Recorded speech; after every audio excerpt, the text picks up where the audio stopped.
Iniciando a nossa série de podcast com as instituições de ensino superior, tenho o prazer de estar recebendo nosso amigo aqui, o reitor da da Universidade Federal do Triângulo Mineiro, o Luiz Fernando, que é também nosso colega engenheiro. Luiz, é um prazer tê-lo aqui. Obrigado por aceitar o nosso convite. Queria que você falasse já, cumprimentasse o nosso público, já que nós estamos no Instituto de Engenharia, que fala com todos os profissionais do sistema. Obrigado por aceitar o convite. Bom dia, Carim. Bom dia a todos que estão nos ouvindo, né? Gostaria de agradecer o convite. Foi uma honra, você fez o convite, eu prontamente vou lá participar, sim. E estou aqui aberto para a gente discutir sobre engenharia, universidade. E agradecer mais uma vez. Né? E ficou ótimo o lugar aqui, ficou muito bem feito. Bom, o estúdio de vocês aqui. Parabéns. Reitor, a casa é sua, já se sinta em casa, né? Ainda mais que você é nosso colega. E vamos começar, assim, antes da gente entrar propriamente nos temas da universidade, vamos falar das engenharias da universidade. Certo. Quais os cursos que o Federal está oferecendo, como é que está essa demanda, como é que você vê a perspectiva, já que você também é engenheiro, como é que está a engenharia na universidade? Olha, as engenharias na UFTM, vou até lembrar um pouquinho historicamente, né?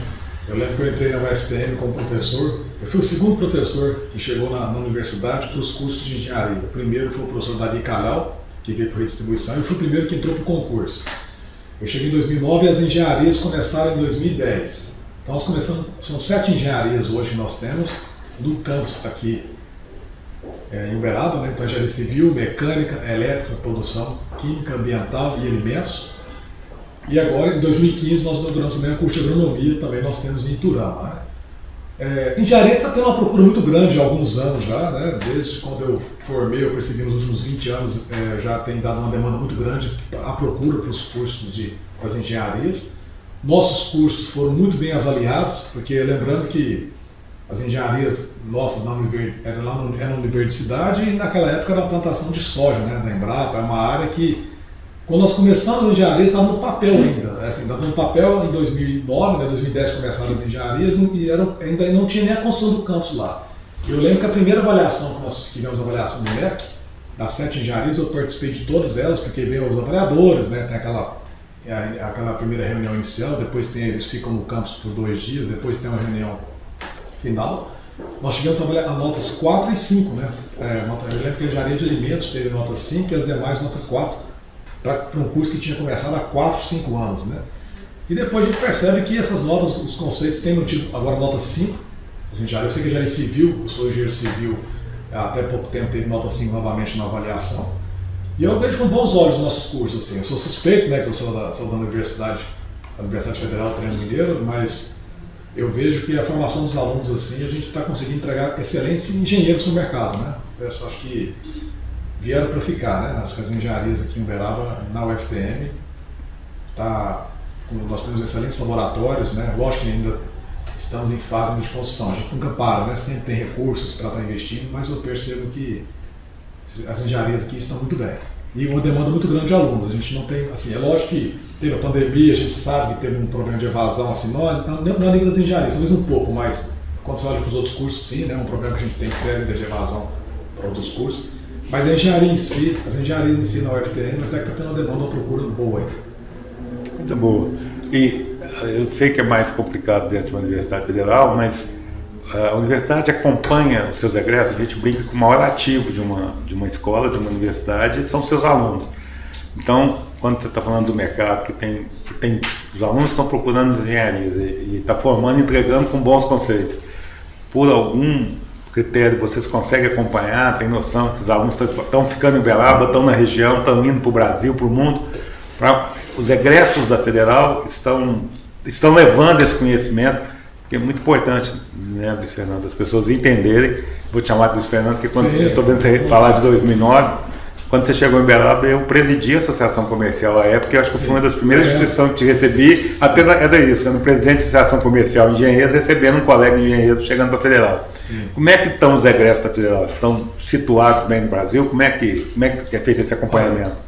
Você sabe, quando eu subi a viceitoria, a gente até tinha uma demanda, que a gente queria montar um processo, eu tenho até a ideia de porque isso ganhou corpo. A gente gostaria, na época, que a gente tivesse um evento a cada 2 anos, a cada 3 anos, que pudesse trazer, né, os profissionais, ex-alunos formados, né, da nossa universidade, para falar das suas experiências. Eu sei que isso em algum momento tem acontecido naquelas semanas da engenharia.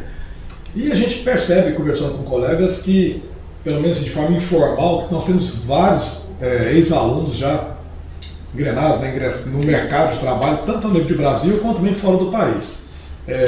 Nós recebemos hoje, eu até estava conversando com um colega essa semana, porque eu não estou na reitoria, eu não tenho só a questão da área acadêmica, a gente tem todas as outras demandas, né? Mas conversando com um colega que está até na coordenação do Departamento de Engenharia Civil, ele relatou que a grande maioria dos nossos alunos é de fora. A gente recebe muitos alunos de fora, e com certeza esses alunos, quando formam também, né, eles voltam para suas casas ou para suas cidades, né, e também para o Brasil como um todo. Mas a gente tem sim percebido que os alunos estão sim conseguindo ser empregados, né, a maioria está bem empregada. No momento de crise, uma situação que a gente sabe que nós passamos, né, já um bom período aí que não está fácil, né, nem para engenharia nos últimos tempos, a gente tem percebido isso também, né. A gente percebe, assim, foi muito engraçado porque a pandemia, a gente percebeu isso no mercado, o Instituto de Engenharia acompanhou isso com um certo cuidado. Certo. As pessoas perceberam, ao ficar em casa, quem tinha condição de ampliar a casa, melhorar a casa, então teve até um aquecimento que gerou até uma inflação no nosso segmento, porque as pessoas começaram a construir, perceberam que para poder ficar muito tempo em casa precisava melhorar. Então foi desde o consumo de formiguinha, que a pessoa fez um cômodo para poder fazer o home office, até vários casos que a gente soube de pessoas que venderam a casa e foram para uma casa maior, porque perceberam, se isso fosse corriqueiro, já que tinha um século que a gente não vivia o que viveu, houve esse aquecimento. Sim, né? Outra situação que a gente percebe, eu imagino que a Federal está fazendo isso com muito cuidado, é que há uma mudança, assim, você fala que as escolas começaram em 2009 e 2010. Há uma engenharia até 2000, novos métodos construtivos a partir de 2010, como modelagem BIM, que já está na nova lei de estação. Há uma preocupação da universidade em se manter nessa vanguarda, de trazer essas novas tecnologias, esses novos métodos construtivos para dentro da universidade? Olha, se as universidades não acordarem para isso, não vai acompanhar o mercado, né? Se a gente for lembrar, eu me formei em 2000, eu lembro naquela época. Eu lembro quando eu fui aluno de engenharia, aqui na UniUB, na universidade, né, em Uberaba, eu ainda não tinha computador em casa, né? Os primeiros contatos com o computador eram naquela época ainda. Quando eu formei em 2000, o pessoal já estava começando, o uso da internet estava maior. Hoje, você recebe um aluno. Reitor, eu fui usar a calculadora pela primeira vez nas provas dos primeiros, tem 40 anos de formado. Da calculadora para o computador, você já chegou 20 anos depois. Eu lembro que nós já tínhamos aquela HP, né? 48G, né? A Cássio, FX880P, nessa minha época já, né? E assim, hoje a gente vê o perfil do aluno, né, que está chegando, se o professor hoje não entender o perfil do aluno que ele está recebendo hoje, com todo esse arcabouço tecnológico que tem, em 5 minutos de aula, se continuar naquele padrão de explosa, só naquele, lógico que tem que ter também, mas se não souber ganhar o aluno, em 5 minutos o aluno já está na internet, já está em outros, né, aplicativos aí. E eu falo muito, a gente conversa muito com os colegas, né? O que impede hoje de um aluno entrar no YouTube e pegar uma aula de um professor de física, por exemplo, né, quando entrar no ciclo básico, de um cara catedrático na área, até que ponto você consegue... Hoje você concorda com um professor desse, né? E eu vejo relatos de colegas que hoje, na própria sala de aula, você está dando uma aula, o aluno está lá na internet colocando sobre o tema, e vai fazer pergunta, professor, mas aqui fala que o melhor método é esse. Então, hoje, o profissional, o docente, né, para dar aula, ele tem que estar muito preparado e tem que entender muito o perfil do aluno que está chegando. Inclusive, por coincidência, esse assunto, eu estou indo hoje para Recife, hoje à tarde, na reunião dos reitores da Dandifes, né? E terá um seminário exatamente para tratar de formação dos professores, que vai acontecer amanhã e depois de amanhã, exatamente sobre esse tema, para as universidades realmente entenderem, né, o perfil do aluno que está chegando. Lógico que é para qualquer área, né? Isso vale para qualquer área mesmo, mas realmente as engenharias, a gente tem, respondendo a sua pergunta, a gente sempre tem feito seminários, sempre discutindo esses temas na universidade, para realmente não ficar mais nesse padrão que nós sempre, anos, né? Você pegar historicamente, desde que existe o mundo, acho que o professor, aquele método de entrar em sala de aula, né? aquela forma de dar o curso PIGIS tem que ser substituído por novas metodologias. Metodologias tem que acontecer, acho que a gente ainda vai continuar usando a lousa, mas você tem que envolver mais os alunos, isso eu percebo claramente. E o mercado exige isso mesmo, né?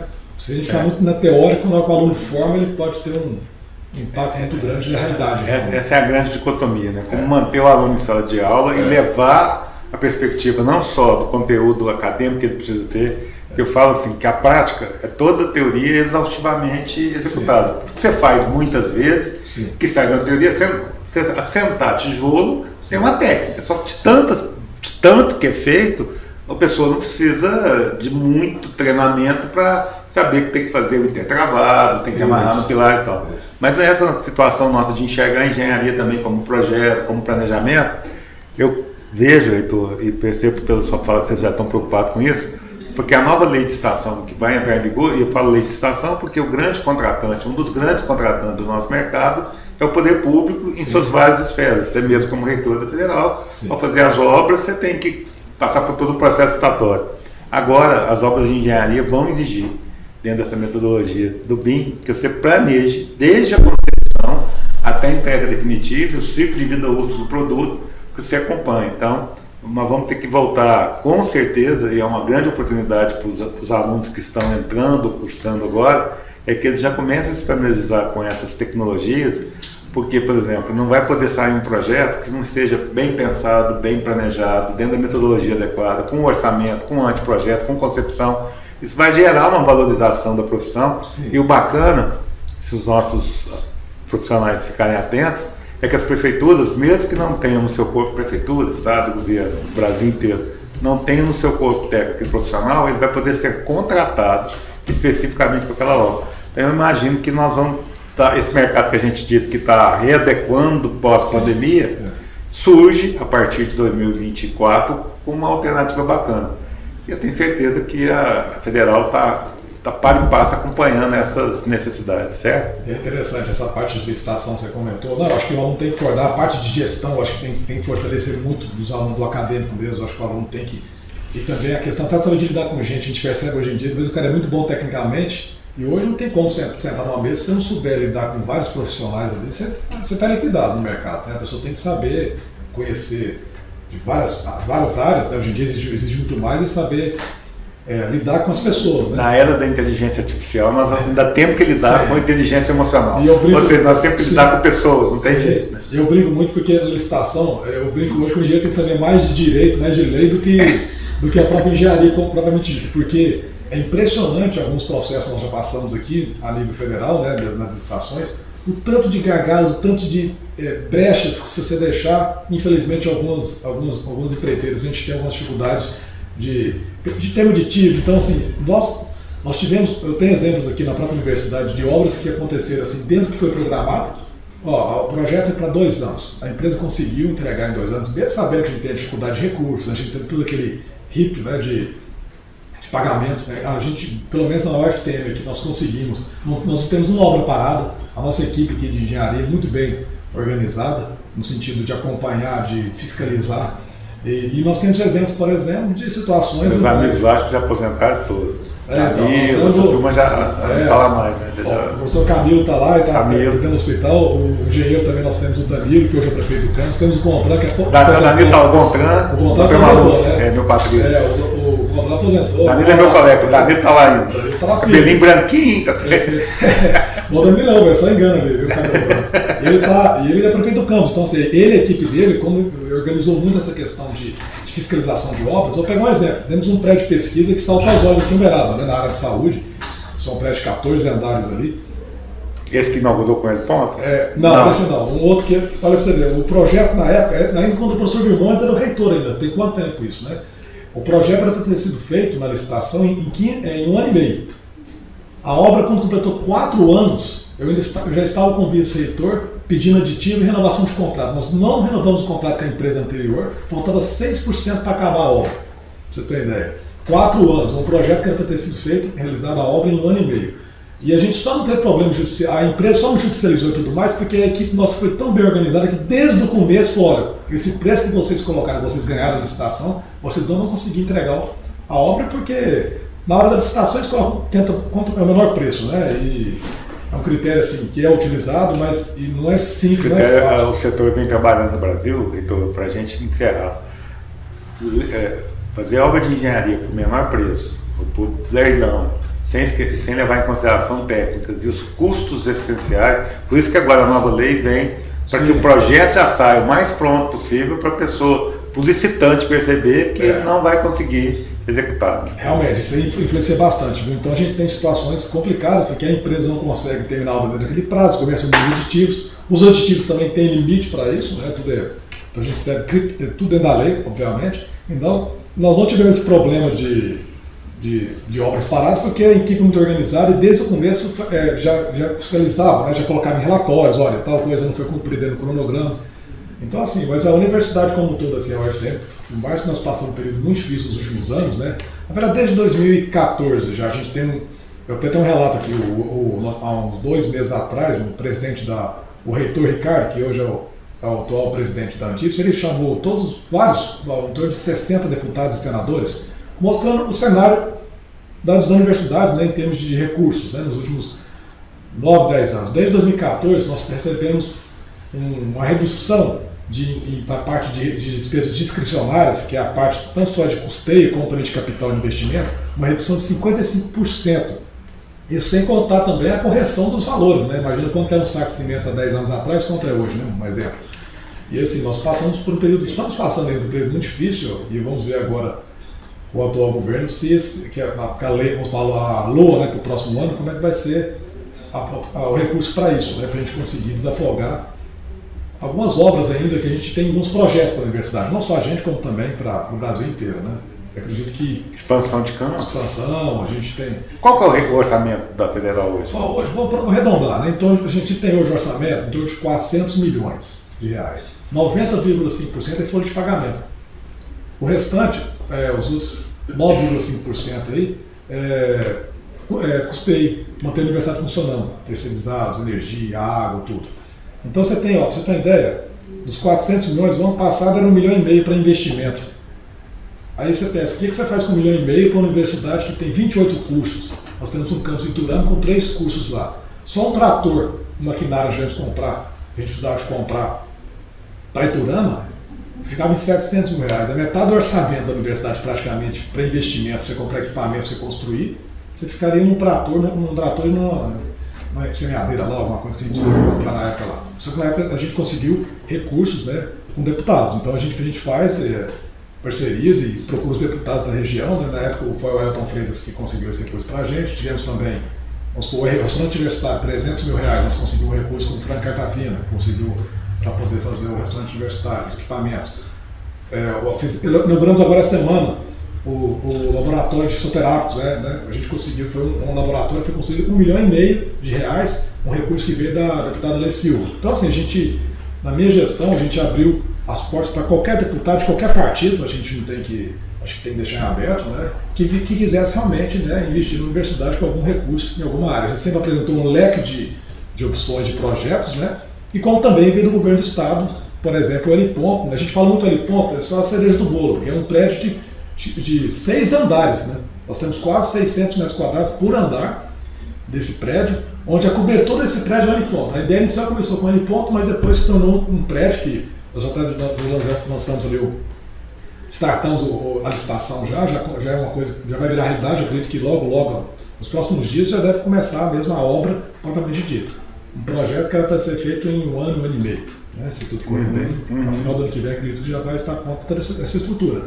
Laboratórios de urgência e emergência, uma área de recepção daquelas pessoas que ficam no entorno ali esperando os entes queridos que estão lá para ser atendidos lá no pronto-socorro, e a cobertura é um heliponto, né, porque a gente sabe hoje em dia que o helicóptero do bombeiros ele pousa ali ao lado ali do Bela-Tênis, talvez leva mais tempo para levar o paciente para dentro do pronto-socorro, talvez do que o trajeto que o helicóptero gastou do lugar onde ocorreu o acidente para chegar aqui em Uberaba. Então, assim, é um negócio impressionante, mas os números mostram, para quem está nos assistindo, vendo e ouvindo, a importância da universidade para Uberaba. Sim. Né? Ela impacta hoje quase que 1/4 do nosso orçamento previsto da cidade, isso mostra a força e a importância dela. Sim. E a gente tem conversado, assim, outro dia eu estive numa reunião com o pró-reitor, com o promotor Carlos Valero, o cara é inclusive meu companheiro de Rotary, e ele captou muito recurso, né, para esses prédios, a gente faz trabalho. E aí tem uma novidade que foi lançada também, que eu queria que você falasse um pouco, que é sobre o Fundo Soberano. que a universidade está lançando, fundo patrimonial, que a gente está pensando, inclusive, no Instituto de Engenharia, ser parceiro e a gente juntos ofertar produtos e serviços ao mercado, né? O professor Carlos foi um dos grandes acertos na minha gestão como pró-reitor de pesquisa. Lógico que eu tenho que agradecer a todos os colegas, os pró-reitores também. E o professor Carlos faz aquilo que eu sempre gostei, que eu falei, que ele entende muito isso. Assim, ele vai muito para campo, ele conversa com as pessoas e ele não fica só no gabinete, né? Então, ele conseguiu, assim, uma ideia que eu sempre falava no começo: gente, a universidade, a gente tem que abrir as portas, a gente tem que envolver mais, né, as empresas, o setor, todos os setores que a gente... que passa por recursos também, parcerias. Eu também brincava assim, eu falava muito isso de uma frase minha, de outros colegas, assim, nós não podemos ser ilhas, né? Nós temos que criar pontes, né, para poder interligar, né? Vamos supor, tem uma demanda, talvez no setor, numa empresa, sei lá, a Mosaic lá, talvez, sabe que a gente tem uma demanda que talvez nós temos um pesquisador que poderia estar prestando esse tipo de serviço, né? E o professor Carlos entendeu muito isso, ele contato com o Ministério Público, com o Valério, com o promotor, falou que ajuda muita gente, tem muitos recursos, sempre tem recursos também do Valério, o próprio Ministério Público também, federal, nós tivemos o Dr. Tales, tivemos parcerias também, e eu acho que é isso, né? E ele pensou nesse fundo, foi criado esse fundo, a gente sabe que patrimonial, você pode fazer uma doação de recursos, e esse dinheiro, com o tempo, ele começa, ele vai sendo realimentado na própria universidade, e isso não é que vai substituir o orçamento do governo que virá, mas acaba que você começa a ter um recurso, que você não fica só nessa dependência do recurso do governo, né? Situações que hoje a gente, infelizmente, ainda não consegue construir obras, como, por exemplo, a gente gostaria de construir um galpão, já é um projeto que desde a época da professora Ana Lúcia, que era a reitora e ainda era o vice, uns galpões lá na universidade, para a gente, de uma xarifada. A gente gasta praticamente por ano R$500 mil de aluguel no galpão na Marco Xeré. E a gente não consegue construir, porque ainda não vê o recurso específico para isso. É uma obra grande, né? Então, um exemplo, né? E com esse fundo, se ele ganhando corpo, a gente acredita que isso vai acontecer, acredito que depois de um tempo você pode usar o próprio recurso para investir na própria universidade, né? E você vai criando uma certa independência, um pouco que seja do próprio governo federal, né? Acho que isso ajuda bastante. Bacana. Eu queria também agora abrir espaço, a gente falou focado nas engenharias, mas a gente sabe da importância da universidade, os campos que ela tem, a importância da universidade para Uberaba. Tem alguma informação, o que você gostaria de falar? É óbvio que a gente está falando com o público ligado às engenharias, ao CREA, nossa questão do estudo de engenharia e arquitetura, mas o que nós temos também, o que você pode colocar aqui para a nossa turma sobre a universidade como um todo, além das engenharias? Olha, a UFTM hoje são 28 cursos de graduação e vários cursos de pós-graduação que impacta diretamente na vida das pessoas, né? A gente sabe que a UFTM, como você me disse, a gente está aqui em Uberaba, a gente pega Uberlândia, por exemplo, a UFO, eu escuto muitos colegas falando que a UFO em Uberlândia foi um divisor de águas para a própria cidade, né? O que trouxe, né, de conhecimento, de pessoas, né, de país inteiro que começa a movimentar. A gente pega Uberaba aqui, quantas pessoas, se a gente for para pensar, a UFTM deixou de ser faculdade Federal Triângulo Mineiro em 2005, virou universidade. Passou-se de 3 cursos para 28 cursos agora. Imagina quantas pessoas já vieram para cá, né? E a mesma coisa, a gente sente um impacto na cidade relativamente pequena, que é Iturama. Mercado imobiliário, certeza, ele é impactado e muito grave pela Federal. Esse é um dado que a gente acompanha. Com certeza. É igual quando você falou das obras, só para fazer um parêntese, as obras, muitas empresas vêm de fora fazer obra aqui, elas engorduram os seus preços na base, começam as obras pagas e deixam a cidade. Enquanto as empresas locais e mais regionais, como convivem com a comunidade, de uma forma ou de outra, elas tentam concluir e chegam ao final, porque era todo mundo do mercado. Mas no mercado imobiliário de Uberaba, a Federal tem uma importância grande. Você pega o Iturama, já está mudando a cara da cidade. Iturama, nós temos 3 cursos lá, já está mudando, e tem previsões de novas aberturas de cursos, né? Temos Araxá, que a gente tinha uma previsão de abrir em 2015, infelizmente não deu certo na época, por um suporte da própria VDEP que não teve, mas assim, é uma realidade que a gente está tentando, discutindo agora, acredito que a próxima colega que está assumindo a reitoria agora, ela vai continuar também com essa vontade de querer abrir uns cursos. Não é o que você falou, o mercado imobiliário é uma coisa que movimenta a cidade, e lembro que na pandemia, como que o impacto, quantos alunos nossos deixaram de ficar aqui, né, quase 2 anos, e isso impactou. Eu sei de vários, né, imóveis que ficaram abertos sem estar alugados por não ter a presença, e não só da gente, né, também, das outras faculdades também aqui, né. Agora, eu acho que a gente trazer o conhecimento para a população não tem como ser uma coisa mais positiva, não tem como você não ser tão positivo. Imaginar assim, o impacto que dá na sociedade das pessoas, né? A gente sabe que, o negócio falou, a gente não é só as engenharias, porque aqui nós estamos falando mais de engenharia, mas todos os cursos, a gente tem várias áreas de saúde reconhecidas, né? As licenciaturas também que fortalecem, né? Quando você tem o ensino médio, o ensino fundamental, e hoje não é um gargalo que a gente vê do Brasil, né? Se a gente não tiver profissionais competentes na informação de licenciaturas para dar aula lá para nossos filhos lá com 5, 6 anos, ensino. Não tiver ninguém para ensinar matemática e português, não vão ter profissional nenhum. Tem estudos que vai ter um apagão de professores nos alguns anos se continuar nesse ritmo. Que infelizmente aí vai virando uma bola de neve. A gente sabe que nós temos uma evasão muito grande, principalmente nessas áreas, né, de licenciaturas. Infelizmente, eu acho que no mercado também, a parte de o salário do professor no ensino básico não é atrativo, né? Além de estrutura também de física, né? Do local de trabalho, a gente sabe que tem alguns estudos que apontam a própria insegurança do docente, né? A gente teve um próprio caso há pouco tempo da professora aqui, né? Da situação que aconteceu no colégio. Então, assim, a gente, é um gargalo que nós temos, o governo federal é um gargalo que tem ainda para investir muito ainda no ensino. É uma política pública que precisa ser melhor trabalhada no Brasil como um todo. E Uberaba não é uma ilha isolada nesse processo. Né? E assim, eu tenho certeza disso, que a UFTM está fazendo um excelente trabalho de colocar profissionais em qualquer área no mercado de trabalho. Quando a gente falou do fundo, eu acredito que, além disso, a gente pode falar que a UFTM faz um trabalho de extensão, que óbvio pode ser melhorado, ampliado, que é um papel fundamental da universidade, não só ensino e a pesquisa, mas extensão, é levar soluções para que melhore a vida da população, não é isso? A proreitoria de extensão, hoje eu vejo assim, antigamente o pessoal acho que não percebia muito, né? Falava muito desse tripé. Hoje a proreitoria de extensão, eu acho que a gente fortaleceu tanto na gestão nossa, fizemos tantas parcerias já, o professor Fabrício, que é o proreitor de extensão nosso, e ele, por exemplo, a gente moveu aquela questão do Geoparque, né? Da questão da chancela da Unesco. Nós estamos recebendo agora o pessoal da Unesco, agora no mês que vem, para avaliar o Geoparque. Se conseguir a chancela da Unesco, você imagina o que pode mudar aqui a população da nossa região. Você pega exemplos aqui de alguns lugares que já conseguiram essa chancela. Então, assim, é um projeto que envolveu a Sebrae, a BCZ, a Prefeitura e a UFTM, né? E isso é uma coisa que é um projeto de extensão que fortaleceu, já conseguimos uma carta do Itamaraty, eu estive ano passado, retrasado já, eu acho, conversando, porque também não é simples, imagina o Brasil inteiro tentando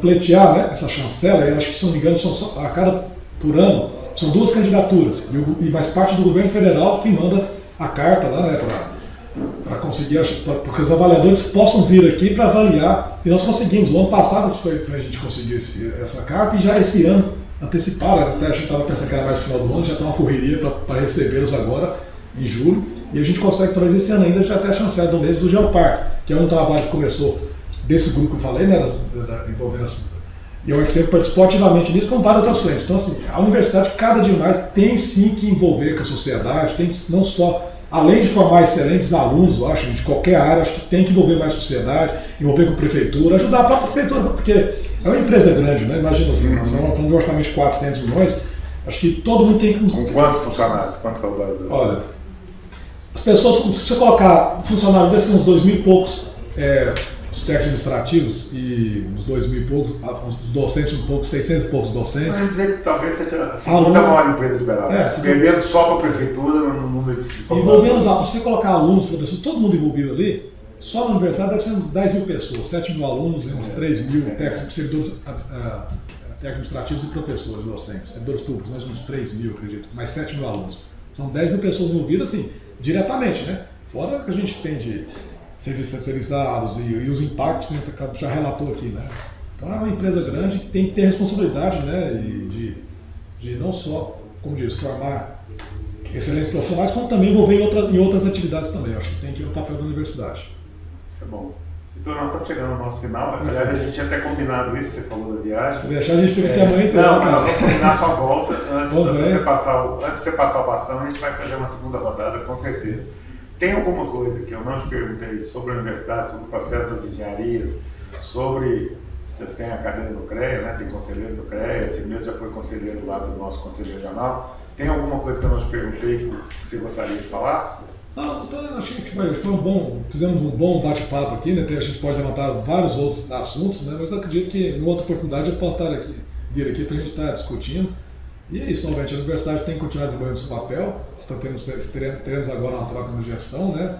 A colega a professora Marinal vai assumir agora a reitoria e eu acredito que ela vai sim ainda vai continuar desempenhando um excelente trabalho frente à universidade. Tem que torcer para isso, né? Para todos que assumem a universidade, que entendam a importância que é, né, a universidade para nós, para a região e também para o país, né? Acredito que vai dar tudo certo. Pessoal, queria agradecer muito a estar aqui conosco, Luiz Fernando, reitor da Federal, nosso colega engenheiro, por ter aberto a sua agenda, que é concorrida, um espaço para poder estar falando com os profissionais do Instituto de Engenharia e Arquitetura, com os nossos colegas, e saber da importância. Acho que é bom esse bate-papo informal, que a comunidade conheça o papel acadêmico, o papel de extensão, o papel de pesquisa e a importância da universidade na nossa cidade, na nossa região. Fernando, muito obrigado, foi um prazer. Muito obrigado, agradeço mais uma vez o convite, pessoal do Instituto de Engenharia, e estou aberto para futuros convites. Obrigado. Você já é nosso associado? Rapaz, eu preenchi o cadastro, fiquei devendo aqui um documento que foi só para a gente passar o número do CREA. Então nós vamos atualizar isso agora. Tem que atualizar, sim. Obrigado. Vamos atualizar. Que bom.